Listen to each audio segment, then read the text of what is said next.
Hey, good morning, everybody. This is Peter Engler. I just wanted to share a quick thought for today.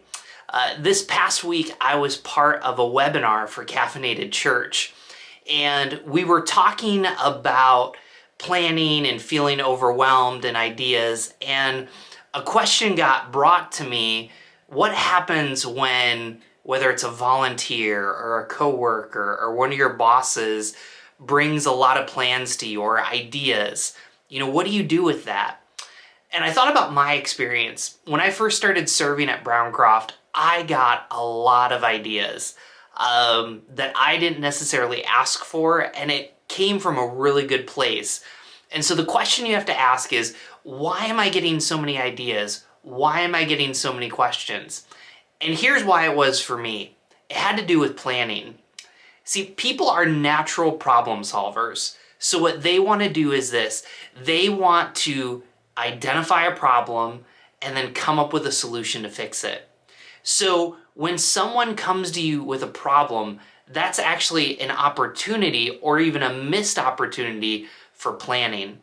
So I think about this, what Proverbs 16:3-9 say, and this whole passage is one of my favorite passages, but I think about what Proverbs 16:3 says, and it says, commit to the Lord whatever you do, and he will establish your plans.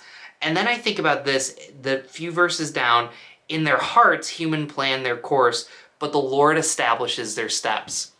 I think sometimes, spiritually speaking, we're afraid of planning because we're afraid of getting in the way of a Holy Spirit or what God might do. I think other times, on a practical sense, we're afraid of planning because that narrows us down.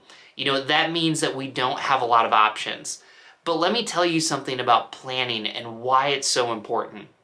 Planning will get you better discussions, better questions, and better ideas. Planning will get you better discussions, better ideas, and better questions. So what do I mean by that? When I first started at Browncroft, as I mentioned before, I got a ton of ideas from people. So I lead small groups, which are 10 to 12 individuals that are going together, that they're sharing life. They discuss the Sunday sermon. So inevitably, someone would come up to me and say, you know what, every small group needs to go through the Gospel of Matthew. Every small group needs to go through this teaching of Jesus or this curriculum. And what I realized was, yes, these are individuals that are passionate, but they saw a problem and they wanted to fix it. Let me just pause for 1 second here. When you see a problem and you come to a leader with an idea, I think it's important to back up and say, hey, I just was wondering, how are we addressing this? Because as a leader, when you receive that idea or that question, you're immediately pulled back. And it's not necessarily a negative. We're busy. We have a lot going on. But I would receive that. And what I realized was later on, being on the other side of receiving that idea or question or discussion, people didn't know the plan that I had. People didn't know where we were going. And so when there isn't a plan, when you haven't brought it to God and committed your stuff, sure, it can change. I think people begin to insert a problem and a solution. So when I talk about planning and I talk about communicating, what I'm saying is when people know the plan, they can ask better questions. They can give you better ideas because they know what the foundation is. They know where you're going, and ultimately, you'll have better discussions. So I think about my old boss, Sam Huey. One of the things that he loves to do, and he still does it to this day, is he would write these 2 to 3 page emails, and he would just tell people where we were going.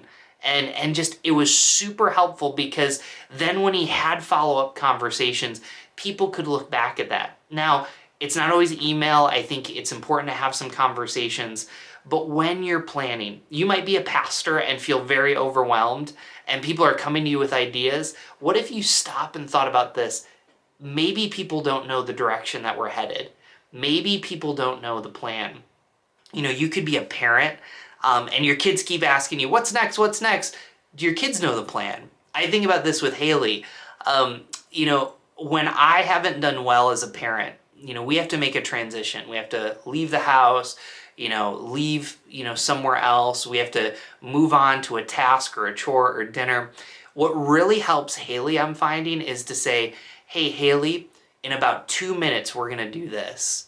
And even that short burst, it helps her transition. And you think about that long term, whether you're a manager.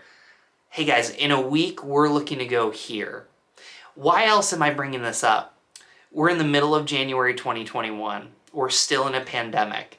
And I think most of us feel that to plan out, we just don't know. And here's the problem with that, is when you don't plan out, we're gonna, whether, the vaccine or the pandemic changes, whatever happens, there's gonna be a moment that we're gonna have to hit the ground running. And you have an opportunity. You are empowered to plan now. What would it look like for you to take 2 or 3 days, maybe even 2 or 3 hours, whether you're planning for your family, you're planning for the church you serve, the organization you serve, to really say, hey, what's it gonna look like? What do we need to focus on when this pandemic ends? What do we need to focus on? And let's take the pandemic out, just to kind of say, hey, January. Most of us have program years or work years. They run from September to June. So when you start thinking of 2021 to 2022, what can you be doing now to begin to plan and communicate that? Because remember, when you plan, the people that you serve, whether they lead you or you lead them, you'll get better ideas, you'll get better questions, and ultimately you'll get better discussions. So think about that today. I hope you have a great day.